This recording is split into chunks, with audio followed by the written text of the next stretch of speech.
14 اگست کے حوالے سے ایک حدیث سن لیں۔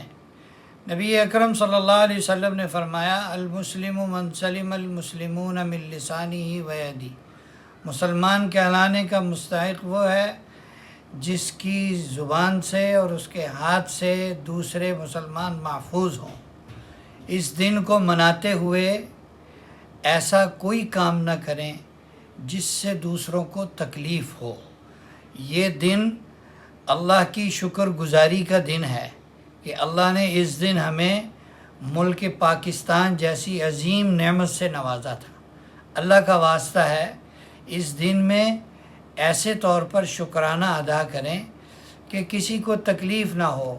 یہ جو پاں کی آوازیں ہیں، باجے ہیں اور موٹر سائیکلوں کے سائلنسر اتروا کے اور اس کی جو پھٹ ہے اور ون ویلنگ ہے، اس طرح کرنا، لوگوں کو تنگ کرنا، حادثات کا سبب بننا، یہ ہمارے لیے بالکل مناسب نہیں ہے۔ اللہ کے ہاں ہم یہ کام کر کے مسلمان کہلانے کے مستحق نہیں ہوں گے۔